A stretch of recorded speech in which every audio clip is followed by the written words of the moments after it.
It is that time for another Zachtronics game, which means we have another very unique and interesting gem of a title that I will be horrible at showing off in this video. But this essentially is Zach's take on the Advance Wars, or very light war game kind of design. Our story is that it is 1983, and the United States has been invaded by the United States. And time travel and alternate dimension shenanigans ensue in what begins as kind of war training. So, for those of you watching this, the look of this game may appear to be something out of Advance Wars or a very light war game kind of design, but as with kind of like Zachtronics' MO, there is kind of another genre kind of hidden under the surface. And this is essentially a puzzle war game, if that makes any sense. So, our mission on these maps is to complete an objective. Typically, it's going to be capture control points, while other maps may be destroy certain targets, and so on and so forth. Now, what separates Mobius Front from other war game and strategy games is that it's very squared down. And that's kind of hard to explain, especially with the footage you're seeing here. And for those of you wondering if your speakers are broken, no, this game is just very quiet in terms of sound and music. So, each unit in the game is represented by essentially a type. So, air, armor or vehicle, infantry. Units that have weapons can be used to attack specific enemy types. So the anti-tank rifle that some infantry units can get only attacks armor, while machine gun fire will only attack infantry. Every enemy and every character in the game has very low health pools, with armor having armor. Or, well, its own kind of armor, I guess I should say. And armor essentially acts as damage absorption. So if I attack an enemy who has 2 points of armor and my weapon does 3 points of damage, they're really only going to take 1 point of damage because the armor eats 2 of it. Now, what's very interesting about this game is how combat plays out. The majority of units outside of armored tanks can only attack one hex basically next to them. But many advanced units will get attacks that can go for much farther range and are designed as hard counters. For instance, the anti-tank rifle unit that you see in the woods, kind of like the northern part of where my forces are, only has 2 points of health. But once they've deployed their anti-tank gun, they can shoot from 5 to 6 hexes away, and can most likely one-shot a lot of armor. Now, another interesting aspect of this game is how deployment phases work. As you can see on the left, there's a deployment timeline, and each phase will introduce points that you can use to bring in more units, and some unit types cannot be deployed in certain phases. For this map in particular, I couldn't field any armor until the second phase, which means that you are kind of forced in a lot of cases to be on defense until your main forces arrive, and then you can kind of work your way forward. And as in typical Zachtronics fashion, there are histograms and additional rules, or how well you play the game, that you can be graded on and then curse your friends as to how they beat your amazing score.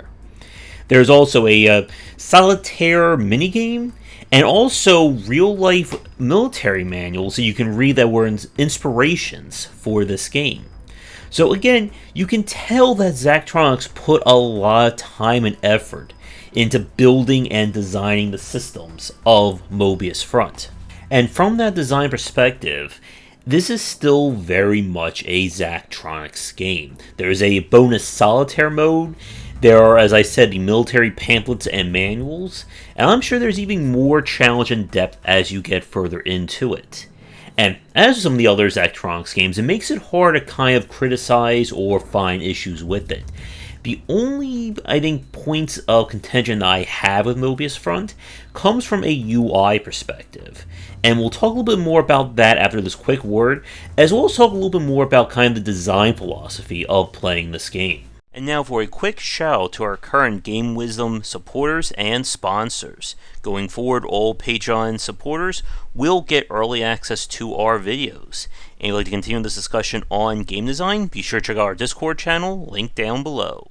If you're looking for more wisdom about game design, be sure to check out my latest offering of books, 20 Essential Games to Study, aimed for first-time developers and students looking for some inspiration for their upcoming games, and Game Design Deep Dive Platformers if you're interested in anything regarding 2D and 3D platforming design. They're both available in print, digital, and wherever books are being sold. With Mobius Front, it's kind of hard, like if you're just looking at this from the outside, to determine what kind of gameplay or what kind of strategy is required. And as we play through this on stream, this definitely sits kind of at an intersection between a war game and more of a puzzle game. Like I said in the first part, you are kind of rigidly locked based on what units are available as well as what deployment points you have. You are consistently going to be outnumbered by these enemies, and they will have either a mission to kill you or capture points alongside of you. And this very much becomes a very weird, like, give or take in terms of how you have to approach these maps.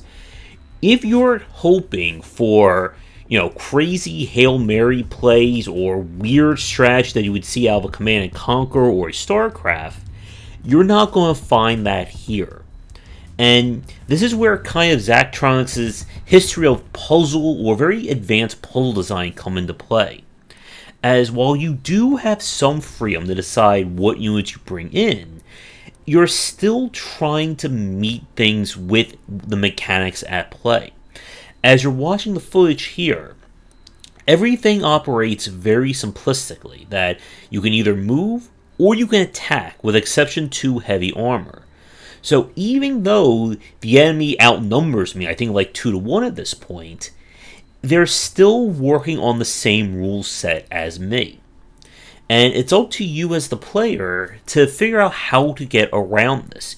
Either sacrificing units as cover, setting up defensive lines to kind of like whittle or break through. And as with his other games, there is no one-size-perfect strategy. I'm sure the histograms for this one are going to be very fascinating to look at. And in a very weird way, this may be Zachtronics' most accessible game to date. It features a tutorial, as well as a normal and easy mode. I do not know if there is a hard or new game plus unlock if you beat this, and I'm sure there's other advanced options in this game that we can get a chance to play it on stream. But I'm hoping to get Zach back on for a chat to talk more about this and to catch up. The only, I think, UI issues I have with this game, the biggie is that you can't really see as easily as I would like enemy movement ranges, attack ranges, etc. For those who played Advance Wars or Fire Emblem, being able to see that information with just simply a click on the unit away, and you can see how far they can move, what their entire attack range is, and that kind of information helps to provide strategic planning.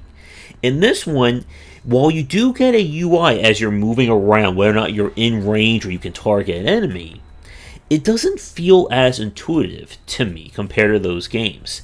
You can also make use of a ruler to measure how many spaces units are from one another, which it sounds good in practice, but I think a little bit more in terms of a dynamic UI and just some basic quality of life features will help as well. But with that said, this is one of those games that kind of sits, I think, really odd in terms of the market for it. If you're a fan of Zachtronics' work, you're going to get this game regardless. If you're hoping for a war game or grognard level style strategy, this is not that kind of game. Likewise, if you're hoping for the bombastic craziness and just over-the-top nature of something like Advance Wars, you're not going to find that here as well. In a way, This feels, again, like in between those two extremes. A more complicated Advance Wars, while being a more accessible war game. And I'll be curious to see where things go in terms of how people find this one. But with that said, I'd like to thank Zach for giving me a press key to check this out. Let me tickle your game in the future. Please don't hesitate to get in touch. Check out our Discord and Patreon link down below, and come back for daily discussions on game design here and on game wisdom, where he's in the art and science of games. Once again, this has been Mobius Front'83, and have a great day.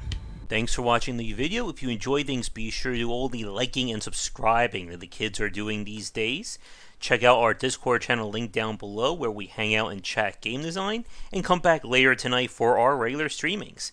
But that's it, and tune in for more great content here and on Game Wisdom, where we examine the art and science of games.